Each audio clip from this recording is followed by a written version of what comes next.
Hey everyone, it's Bryony here from Stitched Up and also from the sewing classes at the Booth Centre on Friday mornings. The Arts Committee have put together a collaborative sewing project. It's called Connecting Through Sewing, and the plan is everyone's going to create their own embroidery piece and then we're going to combine them into a big beautiful quilt at the end.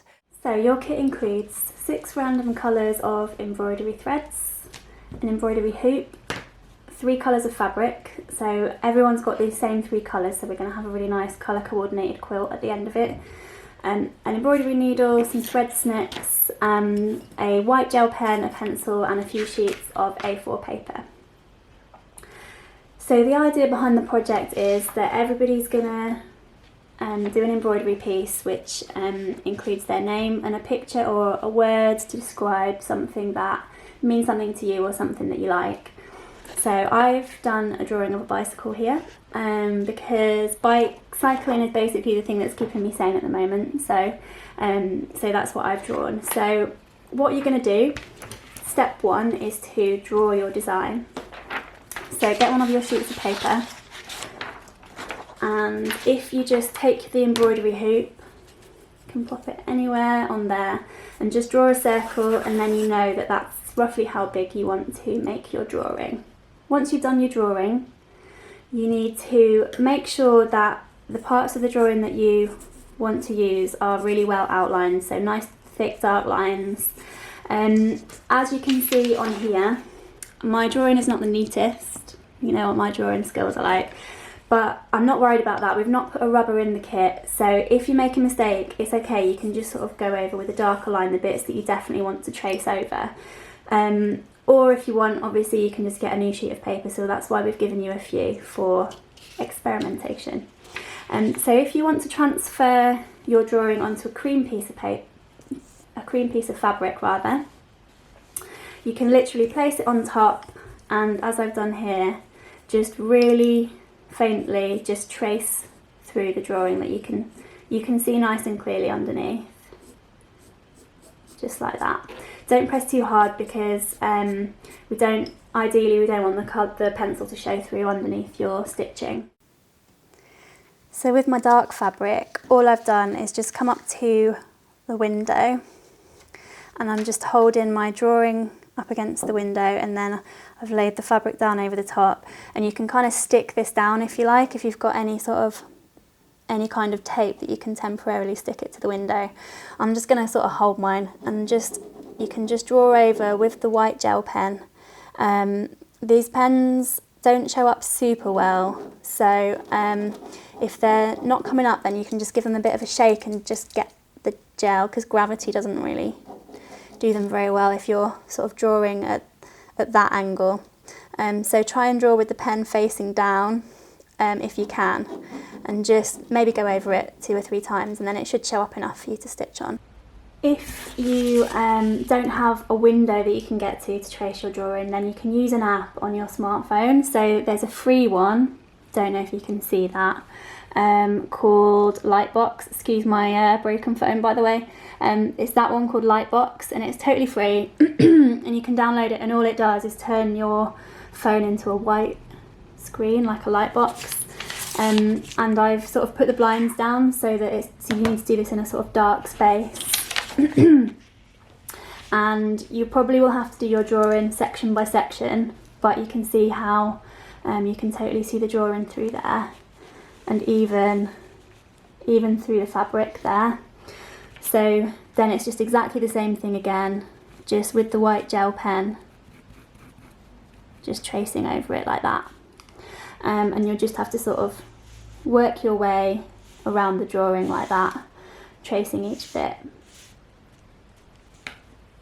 So once you've got your drawing on the fabric, you're ready to start embroidering. So what you want to do first of all is take your embroidery hoop and just undo this screw at the top here until those 2 loops separate. And the one with the screw on the top you can put to one side for a sec, and then put the complete circle down on your table, and then just center the drawing in the middle of there, and you can squish down the other hoop onto the top of it. And then once you've done that, you just want to tighten that. You don't need to go overboard here, but just make sure it's nice and taut, you want the fabric to be a nice taut surface, which just makes it loads easier to stitch onto. And then we're ready. So the first thing you want to do is get yourself a length of thread, and I know it's tempting because threading needles is a pain. It's tempting to try and get a really long piece, but I would say get a piece that's about as long as one arm, and just use that to start off with. Snip it with your snips, and then you're going to thread one end of the threads through the needle. So it's really helpful when you're doing this, I find. Make sure that the ends have just been freshly snipped like that, so you've got a nice sharp cut, and then hold the threads really close to the end. See how close I'm holding that to the end. And you just sort of like got to smush them all through the eye of the needle. It is a bit tricky because you have got 6 different little strands of thread there, but just thread it through and then pull a tail of a few inches long. That's like, what, 4 inches long, and just and then you can just overlap that, so it's doubled at the top, but then you've got a single length of thread down here. And then at the opposite end of the needle, you're just going to tie a couple of knots in the same position. So do a loop, get the end through the loop, and then just pull it tight like that. So now we are all ready to do our first stitch. So the first one I'm going to show you is called a running stitch. So for all of the stitches we're going to do, the first one is always going to come from the back of the fabric through, and the reason for that is because the knot that you've just made there is going to be hidden on the back of the work. That's what we want. So say I'm going to start here. You've just got to sort of, with this fabric you can kind of see through, so it's okay, but you've just got to sort of stab around with the needle until you get into the right place, and then I can see it's right there, and then I'm just going to pull the thread all the way through until the knot stops it at the back. So now we've got the knot nice and neat on the back of the fabric.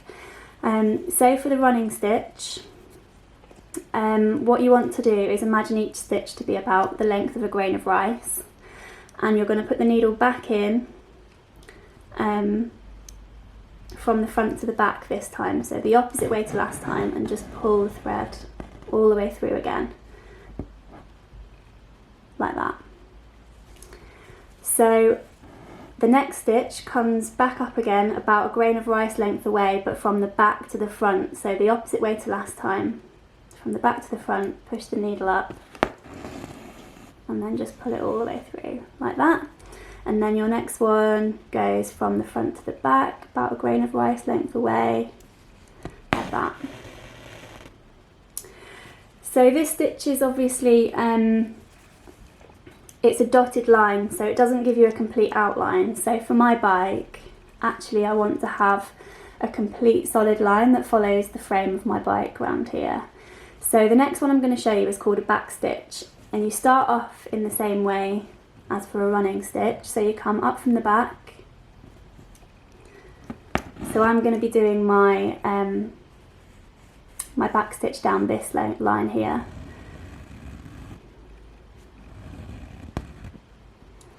So come up from the back, pull the thread all the way through till it stops. Imagine your grain of rice length away. Push the needle through, pull the thread all the way through again. And then same as the running stitch till this point, you come from the back to the front this time, so the opposite way to last time. If you're struggling to remember which way to put the stitch in, it's basically, if you can see the tail of thread, the side that the tail of thread is coming out of, that's the side that you go back into. So my next stitch for this back stitch, this is where it departs from the running stitch. So what you're going to do is go back and fill in. So go back to where, see how I've come out there, and now I'm going to go back in there.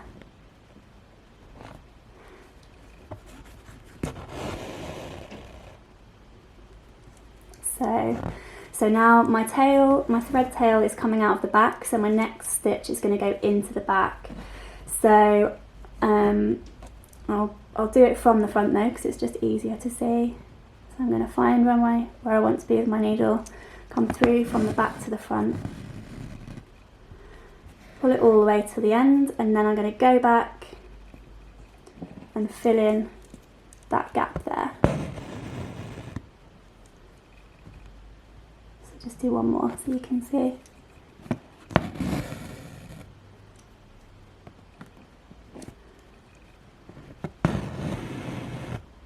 There we go. So yeah, back stitch is just really good for doing a continuous line. So now we're going to do a satin stitch.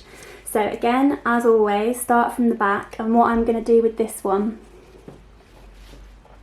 is I'm going to just fill in that whole bike seat there.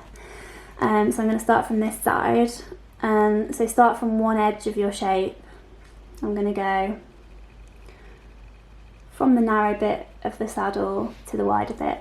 So I'm starting from the back, pushing my needle up and through, pull it all the way. And this time I'm going to make a stitch that's just goes to the other side of my shape. So see, that's the bottom of my saddle there. So I'm just going to do one that size. So that's my first stitch.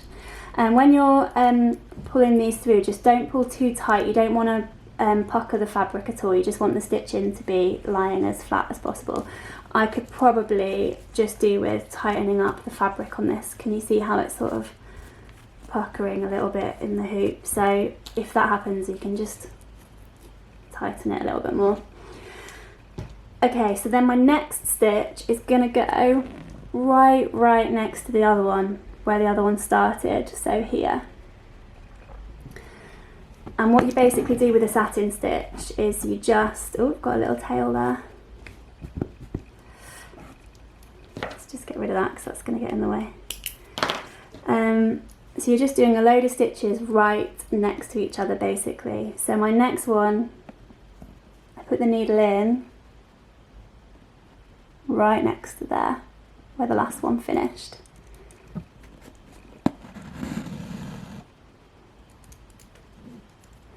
And then, so you basically just keep going along like that, so.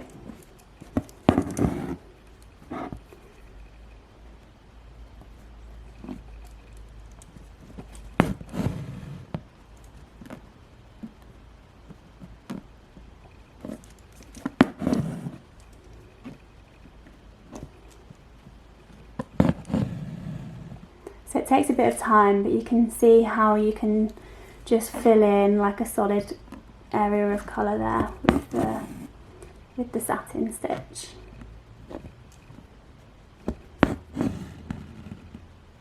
So yeah, the idea is to basically get your stitches as close together as possible, probably closer than you think at first. So I'm just going to show you one more stitch. This one is called a French knot, and it's really nice if you need to do anything like the centre of flowers or full stops or anything where spots are involved. So you start off like with all of them, push your needle through from the back to the front of the fabric and pull it all the way until the knot stops it. Then you need to have it down on a flat surface because you can't hold the hoop at the same time. Get hold of this thread that's coming out of the fabric, and with your other hand you want to have the needle, and you're just going to wrap the thread around the needle a few times. Like 3 is fine, but the more times you wrap it, the bigger the French knot is going to be, so you can have an experiment with that. And what you want to try and do is keep the needle as close as possible to the fabric.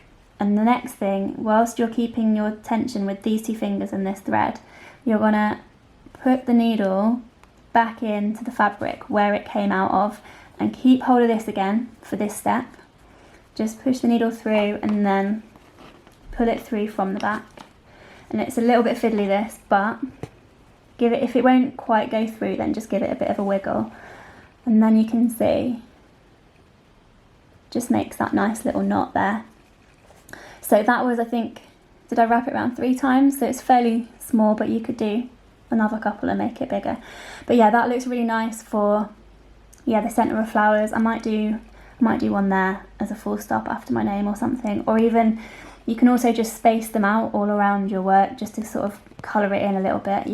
I might do that with, you know, all my different colours here as a way to just incorporate all of them. I might just do a load of little French dots in all the colours around. So that's it. Obviously embroidery, you know, it's totally up to you. It's kind of like drawing with thread really, so just be creative with it. Make up your own stitches if you like. These are just a few that you can, to get you started with, but feel free to do your own thing. So everyone, that's the project. I really hope you have fun and enjoy taking part in it, and I can't wait to see all of the beautiful embroideries that you come up with.